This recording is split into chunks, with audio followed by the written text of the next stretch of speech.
Welcome to the Endo Belly Girl podcast. I'm your host, Alyssa Chavez. I'm a nutritional therapy practitioner and restorative wellness practitioner on a mission to change the way that we support women with endometriosis. Endo is a full-body disease that impacts your mind, body, and spirit in countless ways that aren't often addressed the way that women truly deserve. We are here to talk about all of it. Please keep in mind that the content of this show has been created for educational purposes only and should never be used as a replacement for medical diagnosis or treatment. Hey, my friend, and welcome back to the Endo Belly Girl podcast. I have a special guest for you all today. Her name is Morgan Adams. She is a colleague of mine and is a transformative holistic sleep coach, which I think is so fantastic. She has a wonderful story, a wonderful turnaround type story of how she went from really struggling with insomnia and dependency on prescription sleeping pills, which I will let her tell you all about, and was able to really turn things around holistically and is now able to share that with so many other people who also struggle with sleep. So now she spends her time empowering women to conquer their battle with sleepless nights without reliance on sleep medications. With her powerful sleep toolkit, Morgan not only ensures that women experience a profound enhancement in their sleep quality, but she also guides them in rekindling their relationship with sleep, paving the way for less stressful and more fulfilling days, which is so important. How many of us struggle with sleep? And as we talk about in this interview, and this is probably my favorite part of this conversation that we had, was really the profound impacts that sleep has on our lives. We hear that sleep is important. We hear that we're supposed to get a full night's sleep. We all know that we feel better with a full night's sleep. But I really love how Morgan digs into the importance of sleep and how wide the impacts are on our health and our well-being. I will let her tell you all about that, but I'm super excited to have her on here today and share all of her knowledge that she's gained about sleep, because it's something that so many of us need. I know I talk to so many endo warriors who struggle with sleep, either because you're just maybe struggling with pain and having trouble getting to sleep. Maybe you're waking up during the night. So if sleep has been a struggle for you in any capacity, this episode is definitely for you. Snuggle up, get yourself a cup of tea or your beverage of choice, or do what I do and listen while you drive or walk or whatever makes you happy. But definitely listen to this episode. Check this out. You will love Morgan and all that she has to share. So without further ado, I will let her take it away. All right, welcome to the show, Morgan. Thank you so much for being here today. I am super excited to dive in and talk all about sleep with you today. Yeah, thanks for inviting me. I am very excited to talk about it too. Good. Yeah, it's something that's important to everybody. There's nobody here that can't benefit from supporting sleep, right? And Exactly. I know that you have quite a story and a history when it comes to sleep and how you got into this in the first place. So I would love if you could start off just by sharing a little bit of your story and how that led you to what you're doing today. Sure. So I had insomnia myself close to 20 years ago. So it was a minute, but I had the kind of insomnia that is called sleep onset insomnia. Basically, what that means is I had a hard time getting to sleep. And most nights I would lie awake 1 to 2 hours waiting for sleep to come, and it didn't come. And after a couple months of this, I got really fed up. And so I went to my primary care doctor and I was prescribed Ambien, which is a really commonly used sleep medication. And at the time that I was prescribed this, I was actually a pharmaceutical sales rep. So the world of medications was just very normal. So accepting a medication, accepting a prescription was just like no biggie. So I was like, sure, why not? I'll try this. I'm sure there's no problem with it. It's prescribed by my doctor. And yeah, it did help me get to sleep more quickly, but there were a lot of residual side effects the next day. I had some, eating episodes that I was unaware of in the night. That was a minor annoyance, but the bigger annoyance, honestly, was just like the grogginess and brain fog the next day. I really didn't feel fully alert until Mm. close to lunchtime. And then at this point in my life, I had transitioned out of pharma sales. I was in PR and marketing for a public health agency, and I had to Mm. work very quickly and like writing press releases. And there were many occasions where I got reprimanded because I was not able to produce the work in time. And that was really because of the residual side effects of the Ambien.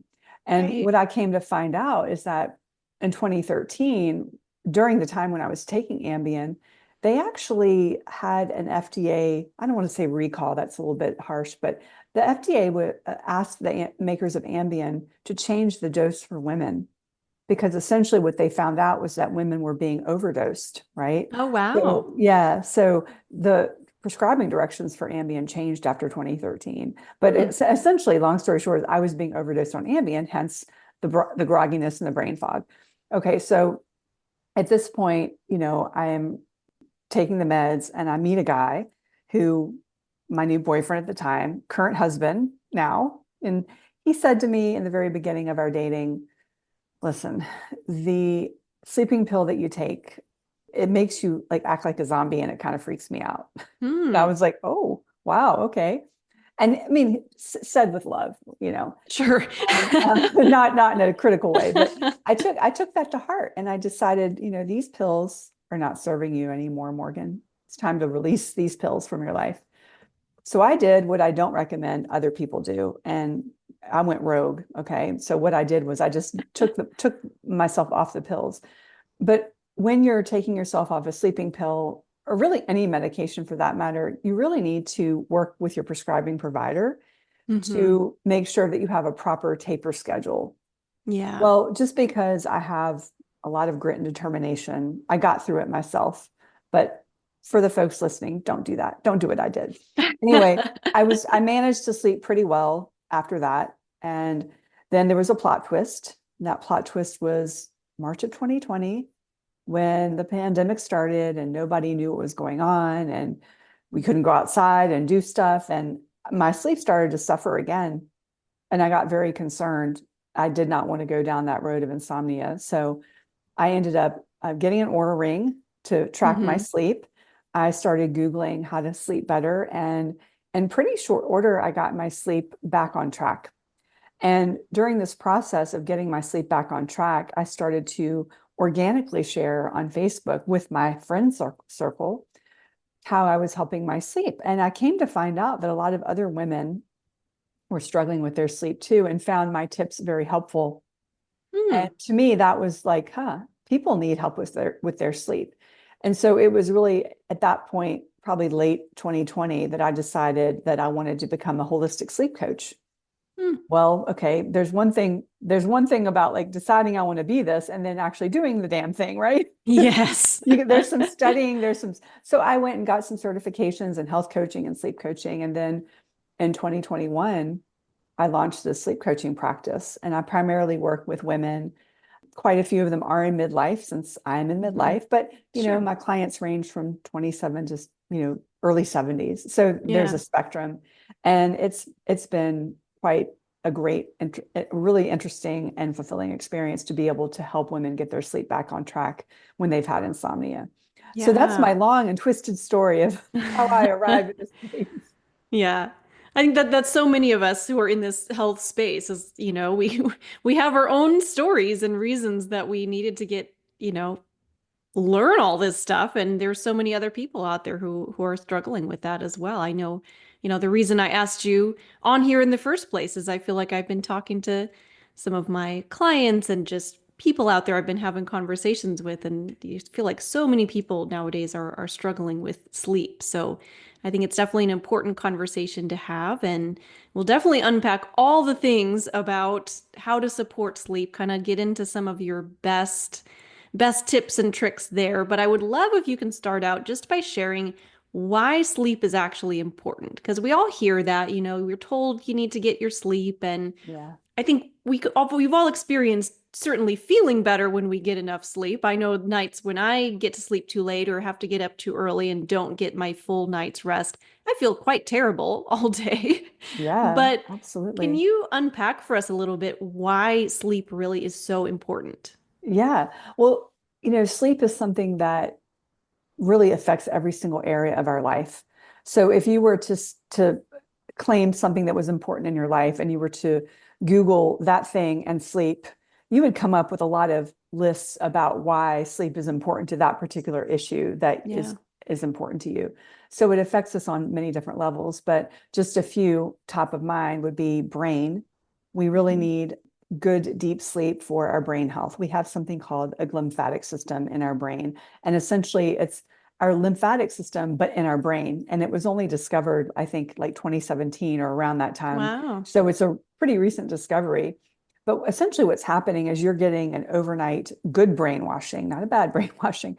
And the cerebral spinal fluid in your brain is basically being wrung out. So it's almost like kind of a car wash effect. So those toxins get washed away.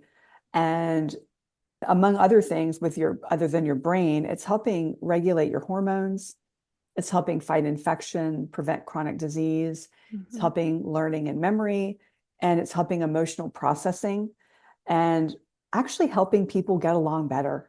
That's the thing that people don't talk about enough. And what they Yeah. found was that when people were sleep deprived in studies, those people were actually less likely to donate to a nonprofit. They were actually less likely to help a stranger with a simple task.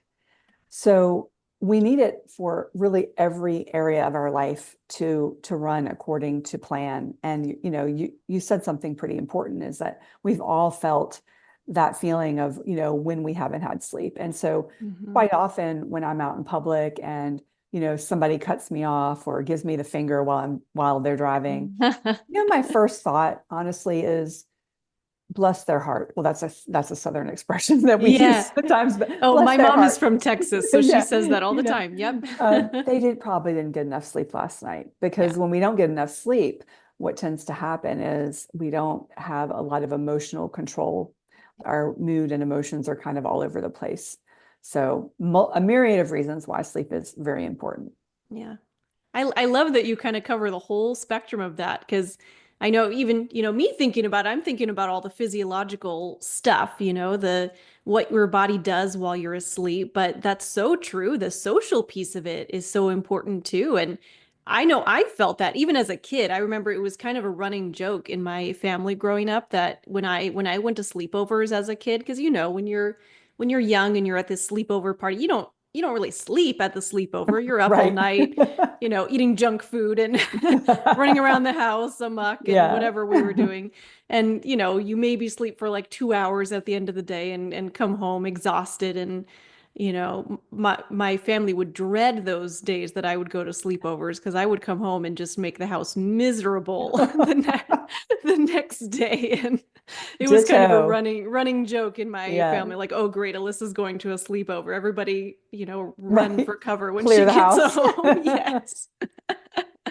Oh my gosh. So Relatable, relatable. yeah.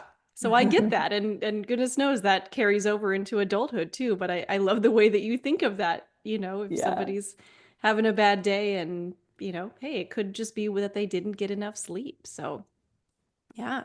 And so many of the things that you mentioned too definitely are going to be important for endo warriors. We definitely care about our immune system and our body's ability to detoxify and the hormones and all the things which are going to be really important. So definitely something Yeah. that we need.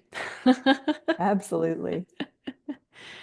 All right. And when it comes to sleep, this is, I feel like, one of those common debates that I hear of just what is really more important when it comes to sleep. Do we want to focus on quality or do we want to focus on quantity of sleep? Or is it just kind of an all of the above situation? Yeah, the all consuming debate. I've heard it before. Yeah. Quality versus quantity.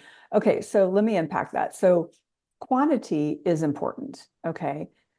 And the National Sleep Foundation recommends 7 to 9 hours of sleep for adults 18 to 64.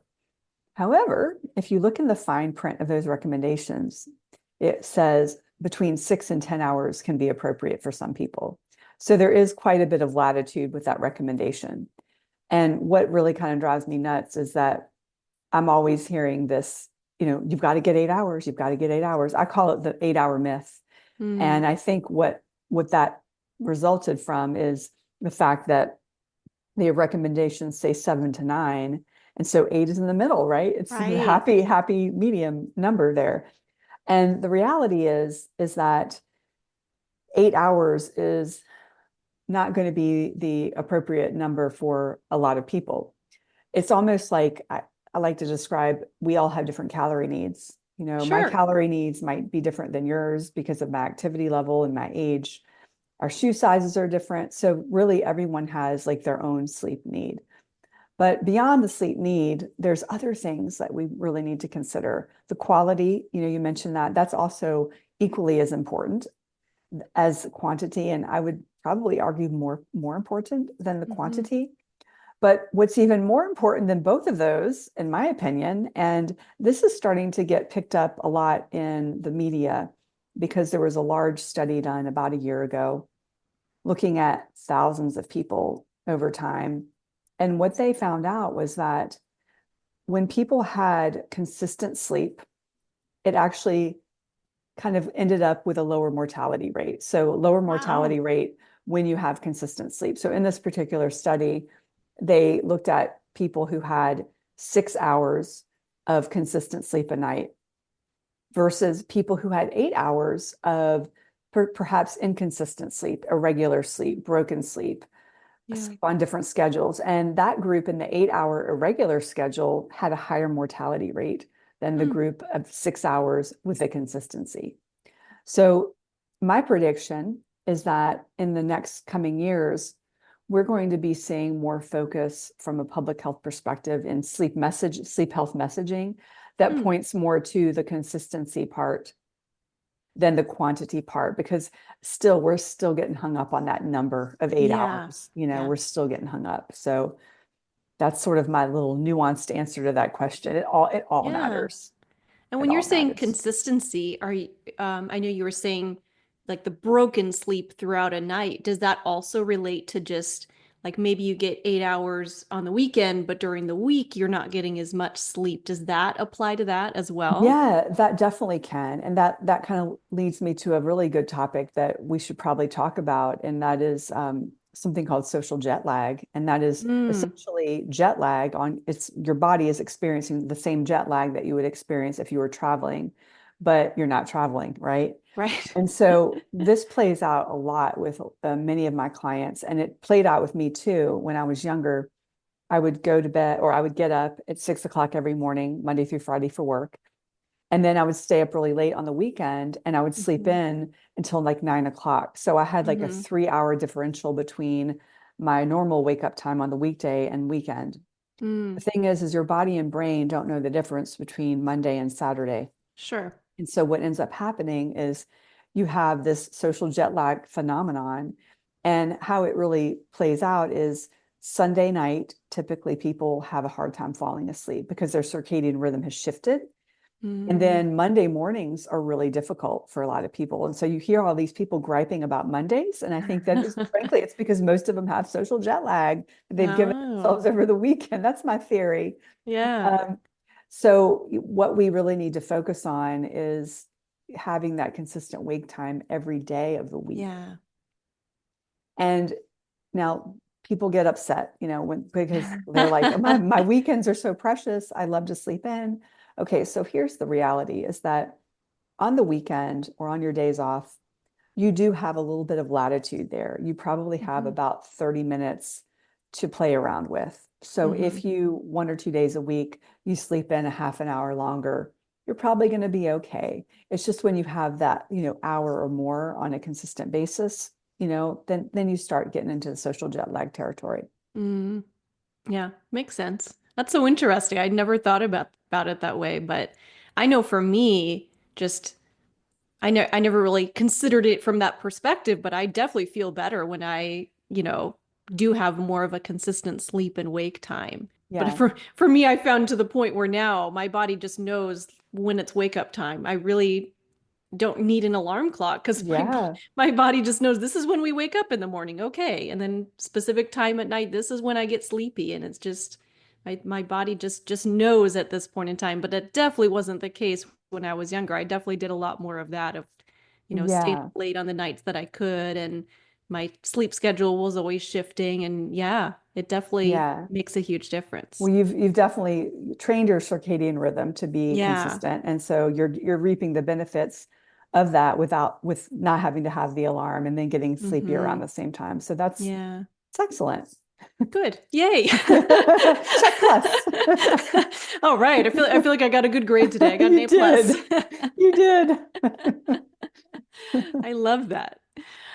All right. And you mentioned too that you use an Aura ring yourself. Yes. So you're kind of tracking your sleep. That is something that I hear questions about a lot about sleep trackers and what are the best ones, how to use them, if you should use them. I would love to hear all the things you have to say about that, all your thoughts on sleep trackers. Yeah, well, currently I am using 4 sleep trackers. Oh, wow. Now, I don't, kids at home don't do that. I don't recommend this for you to do. I'm just a weirdo and I really enjoy the nuances of different trackers. But here's sort of my general thoughts on trackers is that I think they are a great tool for a lot of people. Those are the kinds of people who really are interested in optimizing their sleep. Maybe they sleep pretty well, but they want to like go from a B to an A, right? They want to Hmm. just optimize it a bit. And they're able to take the data that they see from their actual tracker and make behavioral changes upon that data, right? So, for example, if you find from your sleep tracker that alcohol is impacting your sleep, then logically you may want to kind of change around your alcohol behaviors. You may want to drink less. Mm. You may want to drink earlier in the day versus late at night, right? Those can be great use cases. But if you're going to look at your data and you're going to continue the same behaviors, then what is the point of having the ring, right? Right. So the people that I don't really think they're great for are unfortunately most of the people that I work with. Mm. Most of the people I work with have insomnia. And so, along with insomnia, often comes a lot of anxiety about their sleep Yeah. and the particulars of their sleep. So, what we might find is somebody sort of crossing into that orthorexia territory, right? Hmm. Orthosomnia, sorry. And orthorexia is about food, orthosomnia is about Right. sleep. So, Sure. anyway, flip-flopped them. But so essentially, they're getting overly focused on the numbers of the data and worrying too much about, oh my gosh, I only got 7% this sleep or 10% this Mm. sleep. And it makes them actually more anxious about their sleep, which Yeah. kind of backfires on their sleep. So Yeah. when I encounter people like that, I say, look, don't get it, either don't get the ring or the watch or whatever, or put it away for a while until your sleep has become recalibrated and then reintroduce it. And then Mm. there's something that I call sort of the middle ground approach. And this is for people who are kind of teeter-tottering into the orthosomnia category, is wearing your wearable every day, but then once a week, maybe on the weekend, take out the data and look through it as looking at the trends, right? To see if you're trending in the right direction versus getting caught up on each day's data. That can be overwhelming for a lot of people. Hmm.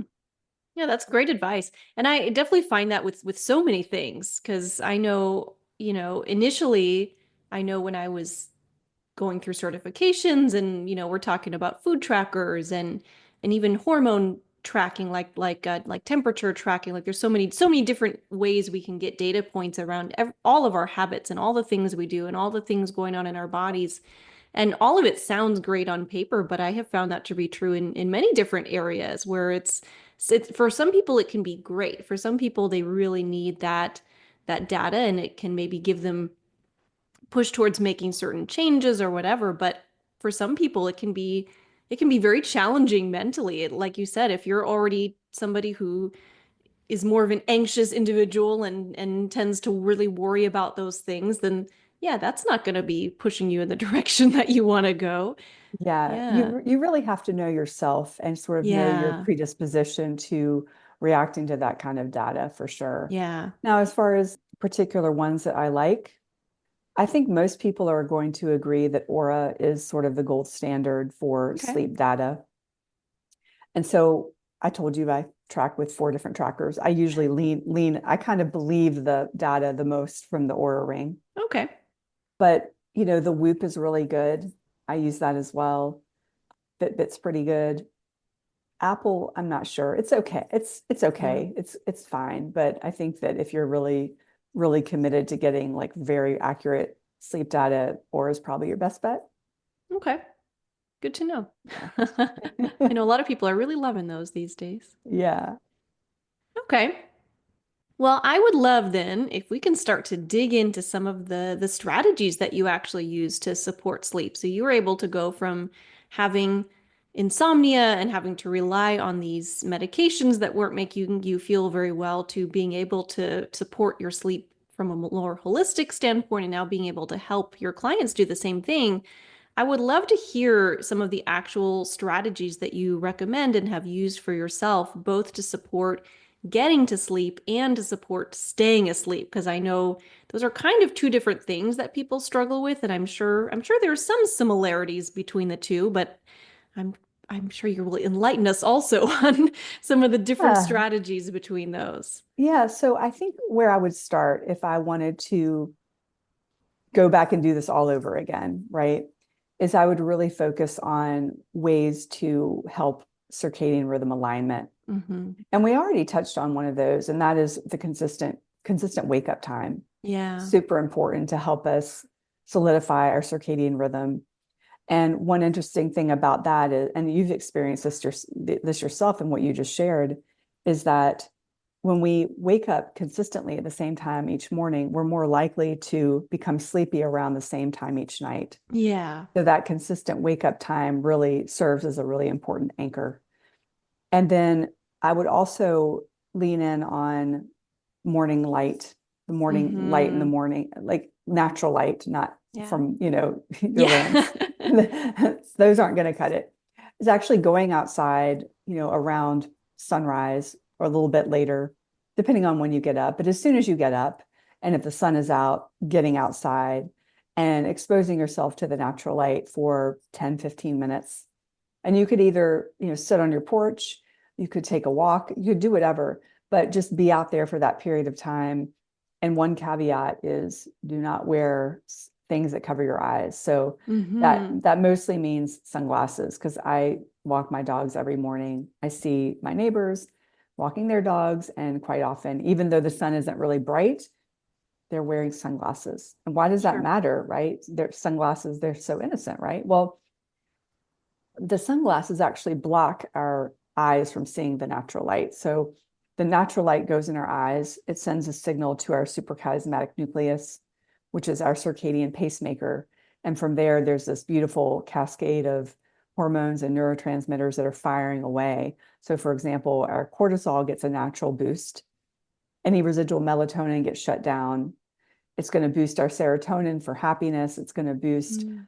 our thyroid. It's going to help us with alertness and focus. All of that happens in this beautiful morning light. So when we put things over our eyes, we just innately deprive ourselves of those benefits. So leave the sunglasses at home unless you're driving and you need them for, glare. You want to, of Hmm. course, be safe on the road. And then I would also look into having a very consistent schedule as far as your eating, right? So Mm. eating, so we have that's the suprachiasmatic nucleus, that circadian pacemaker, that's connected to all of these other cells that have circadian rhythms, and that includes our digestive system, right? Hmm. So when we have our meals at regular times, our bodies are like kind of prepared digestively to handle that food, right? And Yeah. digest better. So, for example, you may want to consider, having your breakfast between 7 and 8, maybe your lunch between 12 and 1, your dinner between 6 and 7, just having that window. We don't want to get crazy strict because life Hmm. happens and you get Yeah. invited out to lunch or dinner and you want to build in a little bit of flexibility there. But those are really the things that I think from a circadian perspective, I would start with. And I like talking about the circadian rhythm first because Yeah. for a couple of reasons. Number one, all the things I just described are pretty much within our control, Oh, right? yeah. We're able to dictate as adults when we're going to wake up, when we're going to go to bed, when we're Hmm. going to eat. And secondly, our circadian rhythm, our sleep is a byproduct of our circadian rhythm. Mm. So everything that makes great sleep has to kind of come first from a strong circadian rhythm. So that's kind of the starting point.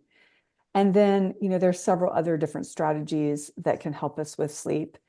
Gosh, where shall we start? Anything in particular that you kind of wanted to cover? I mean, I would, because, of course, food and nutrition is a big part of what I do. So I would love if Yeah. you can start off with that. Like, what can we do? You mentioned the meal timing, which I think is wonderful. And something I talk about when it comes to blood sugar regulation and digestion. Like, it's important for other things too, but that's a wonderful connection there that it's also supportive of sleep. It's just like the rhythm of your whole day. Yeah. But yeah, I Yeah. would love if you can touch on how foods can actually be supportive of your sleep cycle as well. Sure. Yeah. So let's kind of pull the thread on the timing a little bit even more. Hmm. So we talked about the regularity of our meals. Let's talk about when we stop eating at night.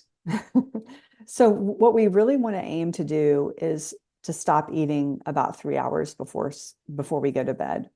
So if you go to bed at 10, having your dinner end at 7, because you really want to give your body a chance to digest that food. Because if you eat too close to bedtime, your body is forced to make a decision. Am I going to use my resources for sleep or for digestion? And it's going Mm. to always choose the digestion before sleep. So what I have found personally is that when I leave a lot of time between my dinner and sleep, I sleep deeper. I have Mm. more deep sleep, better quality sleep. Now, I do have a little bit of a caveat there. Okay, this is going to sound a little bit contradictory. There is a subset of people out there who I would recommend that they have a small snack about an hour before bed, right? And you may have touched on this before in the podcast and with your community, but a lot of people have imbalanced blood sugar, right? And so they have this blood sugar dip in the middle of the night, and it creates this cortisol and adrenaline spike, which wakes them up. And now the root cause, you need to get to the root cause of that by balancing Sure. blood sugar during the day. But in the interim, what you can actually do is have a very small snack about an hour before bed.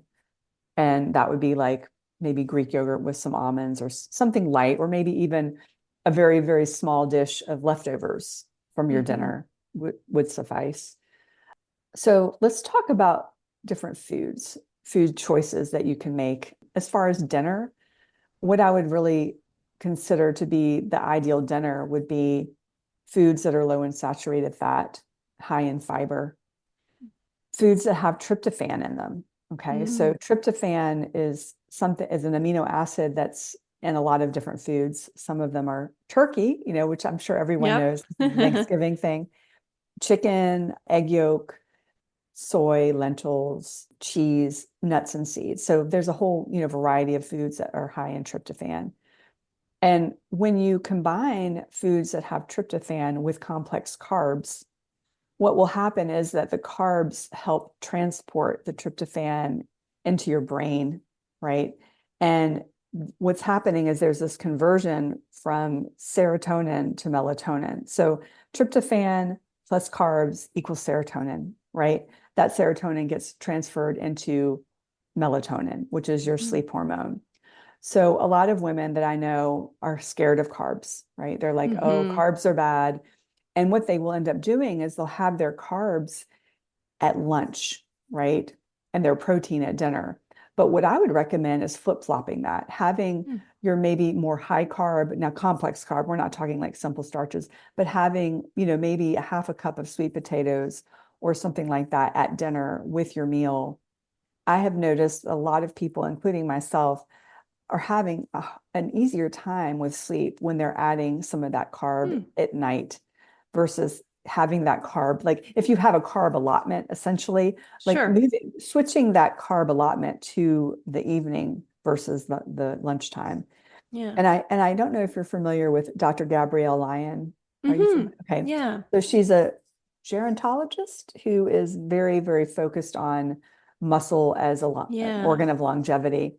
And I heard her say something on a podcast recently that I really liked. And she said that the ideal dinner plate would look to be like 30 grams of protein, 30 grams of carbs, 10 grams of fat, 4 hours before bed Oh, wow. to reduce wake ups.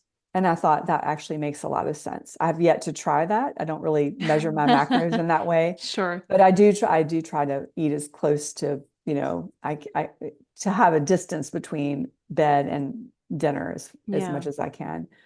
We also know that from a longitudinal perspective, the Mediterranean diet has been associated with Hmm. higher quality sleep. And I think the reason for that is because there's so many foods that have high fiber and low saturated fat in that diet. So if you like Greek food, then that's great for you. It's probably going to help with your sleep. Yeah. So those are sort of like the main things that I would consider when thinking about the timing of your dinner and particular foods for your dinner. Yeah. That's super helpful. And I am curious too, because this is of course a question that I hear about a lot. What are your thoughts on supplements and, anything? Because, of course, like I always get questions about melatonin or magnesium or, tart cherry juice has been kind of the all the rage lately on social Yes. media and whatnot. What are your Yeah. thoughts on that or like Well, strategies to use that stuff? yeah, the tart cherry juice thing is, in my opinion, a little bit overhyped.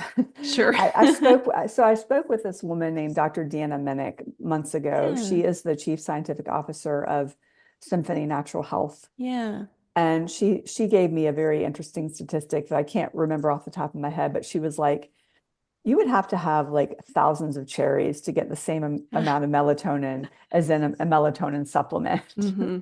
It's a lot of sugar, right? It's Right, a lot of right. sugar. So I think, I mean, I personally I try a lot of supplements. There are a lot of Hmm. companies that send me supplements to try for free. So Sure. I have had quite the experience. But on my own, with my own money, I did buy some tart cherry juice sleep supplement. It didn't do anything. Mm, Nothing. But I mean, thing is that what works for me might not work for you and vice versa, sure. right? Yeah. So there's this very huge individual variability of efficacy that we have to consider. And there is some data about melatonin, and it's, it's melatonin is one of those very much divisive things in the sleep field. Some people are very pro, some people are very against it. Yeah. Oh, yeah. Um, and I tend to be in the pro camp because I do believe that it is helpful in as an antioxidant, right? It's an Hmm. antioxidant and an anti-inflammatory, Yeah. right? Helps boost mitochondria. But the problem is that melatonin supplements and gummies are not very well regulated. It's Hmm. kind of like the wild, wild west. They even did a study years ago in Canada where they pulled melatonin off shelves of pharmacies and grocery stores, and they found wide variances in what was advertised on the bottle versus what was actually in the pill. Mm. And so some melatonins had very little, some melatonins had a lot, like 478% more than was Oh, advertised. wow.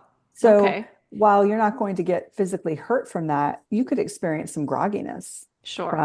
from that much melatonin. So what I recommend if people want to experiment with melatonin is buy a reputable brand, right? Get a Hmm. pharmaceutical grade brand. I really like a brand called Herbatonin. It's by Okay. the company Symphony Natural Health. It's made with just chlorella, alfalfa, and rice. Hmm. And the antioxidant and anti-inflammatory properties were shown to be like 5 to 7 times greater than a synthetic melatonin. Oh, wow. And synthetic melatonins do have a tendency to have extra ingredients added that can be problematic, you know, that you don't want in your body. So like as with any supplement, I would steer away from like the big box brands. I mean, Yeah. yes, they're really good value, but like consider what you're putting in your body. Like, Yeah. do you want to have just basically a placebo, Hmm. that's cheap, or do you want something that's actually gonna maybe have a chance of working, right? Yeah. So just consider the source as with all supplements. But my thoughts on supplements is that if you have true insomnia, the supplements are really not going to move the needle for you. Yeah. There are too many things that people with need to do on a behavioral basis, on a behavioral level. Yeah. And I mean, nobody in the world of sleep is really going to agree that just a supplement is a sufficient intervention for someone Yeah. with insomnia. Now, for somebody who has occasional sleep struggles or somebody who's an optimizer and wants to go from a B to an A, sure, Mm-hmm. why not try them? But again, just be a little bit choosy about where you're getting them from and Yeah. think about the source is what I would advise. Absolutely. And like you said, that's true for all supplements. There's Yes. there's some really good supplements out there, and there's a lot that aren't going to be as helpful. Yes. Agreed. Be picky about it. Yes. That's super helpful. One thing I am a little curious about too, this is just, something that I think is a very warranted conversation because it comes up a lot. You mentioned earlier alcohol with when it comes to sleep that you might want to, time things out earlier and kind of play around with things on that. But I am a little curious if you can just touch on that a little bit, the kind of the impact of alcohol on sleep and considerations you may want to think about. Because I think it's one of those things where it's a lot of people in their minds think that they like maybe rely on alcohol to help knock them out at night or something, or they're used to like having a nightcap before bed. And I was just curious if you can touch on that and share Yeah. your thoughts. Well, alcohol is actually the most commonly used sleep aid out there, right? Yeah. And what we do know about alcohol is that it's a sedative and it can help you become more relaxed, get you to sleep faster, but you pay on the back end, right? Mm. You pay with the quality, you pay with disrupted sleep. So essentially, what happens with your sleep cycles is it disrupts the first couple REM cycles of your sleep, which is a really one of the most two important phases of sleep.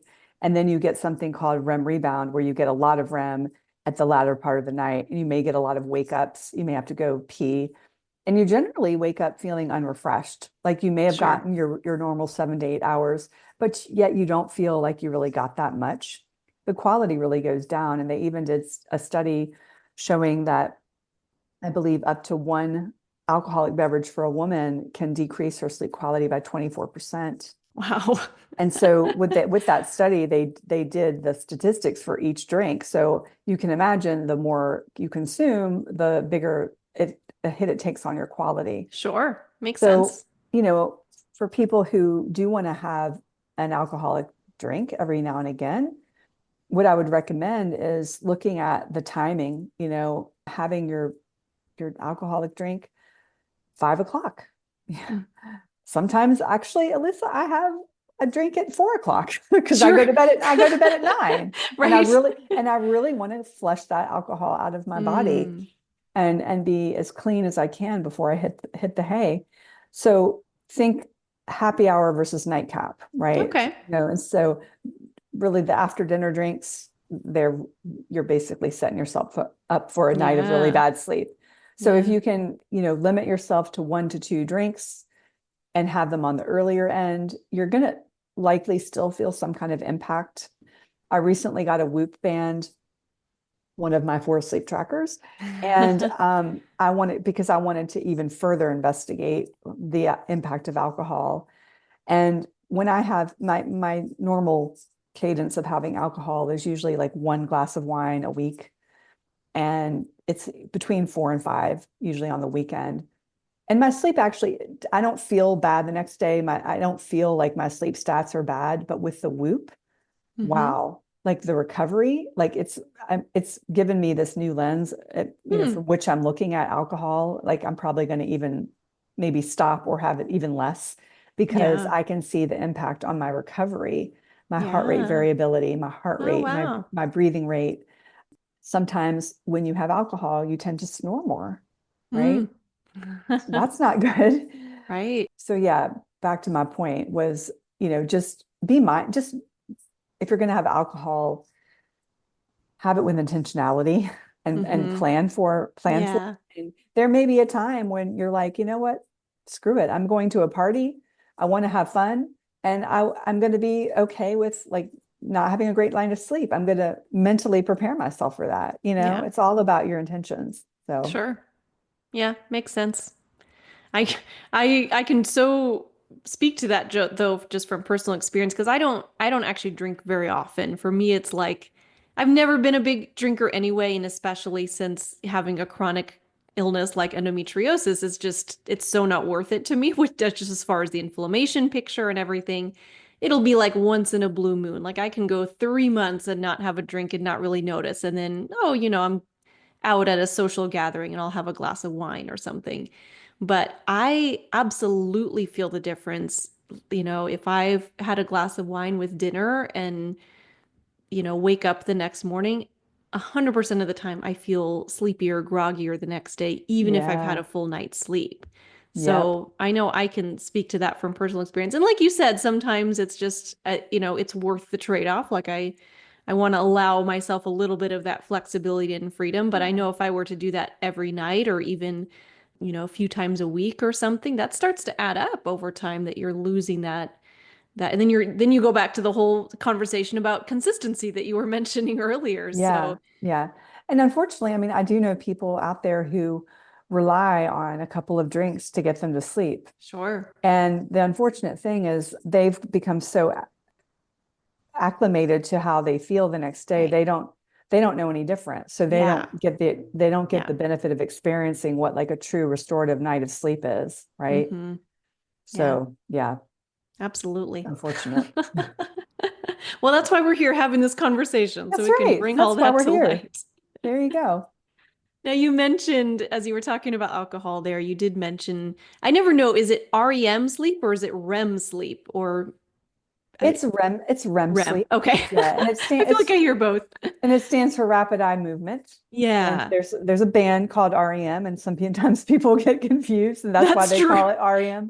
Makes sense. Okay. But So REM sleep. so REM sleep, that is actually one of our two most important phases of sleep. And it actually should be for most healthy adults about 20 to 25% of our night.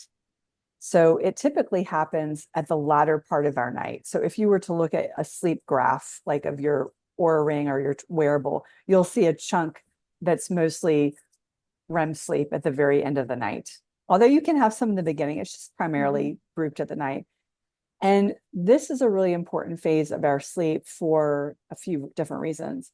It's really important in learning and memory, and it's most important for emotional regulation. So if you find yourself kind of flying off at the handle, really overly emotional, chances are you probably have been shortened on your REM sleep, Mm. right? So one of the ways to improve REM sleep is there are a couple things is either get more sleep, get more hours of sleep in total, because by a byproduct, you're probably going to have more REM sleep in that total.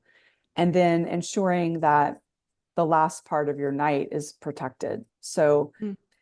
and that can mean a lot of different things. That's really, I think, more pointing to setting your sleep environment up for minimal distractions.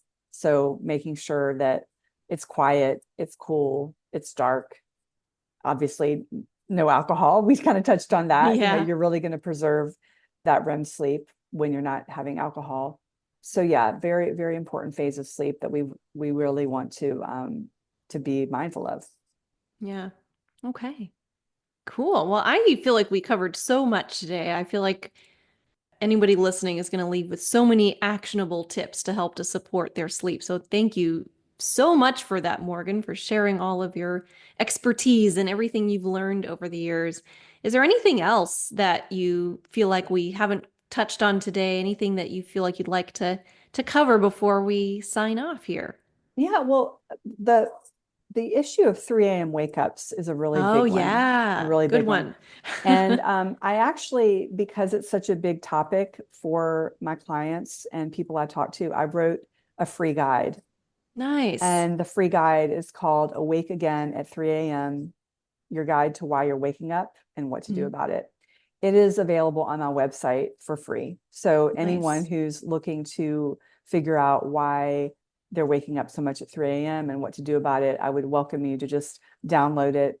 And I will leave you with a teaser from that, is that it is very normal to wake up in the middle of the night, right? One of the reasons why we wake up is because after each sleep cycle, we naturally have a brief awakening. And if we're awake for 2 minutes, we're not going to remember it. If we're awake for more than that, we will. But it's pretty much an evolutionary safety mechanism. So think about many, many years ago when we weren't sleeping in safe homes that had security systems. We were out in the wild, and we were vulnerable to other things that might hurt us at night. So it was beneficial for us to scan our surroundings for safety. And so we've kind of kept this adaptation, or so the theory goes, right? We've kept this adaptation for a brief scan for our safety. So I just want people to kind of understand that, like, it's very, very normal to wake up in the middle of the night. And what I would caution you against, if you are awake and you're starting to have catastrophic thoughts, is also understand that it's your brain that is offline. So your prefrontal cortex, the rational part of your brain, is literally kind of offline during that time of the night. Yeah. So if you are thinking irrational thoughts, that's totally normal too, but just understand and like make a contract with yourself that you're not going to act on any irrational thoughts. I mean, there's this whole concept called mind after midnight. It's a whole slew of research that's been done recently. And, they've actually discovered that suicidality increases during that time I think it peaks at a certain time, 3 a.m., 2 a.m., somewhere around there. And it's people do these very irrational things to themselves or other people because they're not really operating from their rational mind. So next time you wake up at 2 a.m. or 3 a.m. and you're thinking crazy thoughts, just remember, hey, I'm kind of wired to think crazy thoughts right now, but like remind yourself that in the morning, things are going to look a lot different, right? Yeah. Because they do. Yeah. They do look a lot different once you've woken up in a reasonable time, right? Yeah. Yeah. That's great advice. And I know that that's something that so many people struggle with too. Yeah. And we'll definitely link to that resource in the show notes there. So if anybody wants to learn more about why they're waking up at 3 a.m. and all the things you need to know about that, we will link to that in the show notes so you can find that there. And we will link all of the things, the website and social media and everything. But can you just share with us too, if anybody wants to come learn more, hang out with you, connect with you, where are the best places to find you? Yeah, absolutely. Well, my website is morganadamswellness.com. You can download the free guide. You can sign up for a sleep clarity call if you feel like you might need some extra support with sleep coaching. I'm on Instagram at morganadams.wellness. I love talking about sleep, obviously. So shoot me a DM and say hi. Don't be a stranger. If you want to connect with me there, I'll definitely accept your request. Yeah, that's really where I hang out. Okay, perfect. We'll be sure to link to all of that so that you guys can all go out and find her, Morgan, and connect with her. So perfect. All right. Well, thank you so much for being here today, Morgan. This was such a great conversation. I'm so glad we were able to do this and connect with all the people who need support with their sleep and have a better understanding of why that is so important. Yeah, you're very welcome. Great to be here. Good, good. Well, have a great day, everybody, and we'll talk soon. Thank you so much for joining me today, my friend. If you loved what you heard, be sure to share with a friend and subscribe so that you can keep coming back for more. If you are ready to take the next step towards getting to the root cause of your endo symptoms like endobelly, pain, fatigue, and so much more, you need to download my free ultimate guide to building your own endometriosis diet. You can find the link in the show notes or at www.endobellygirl.com. Until next time, my friend.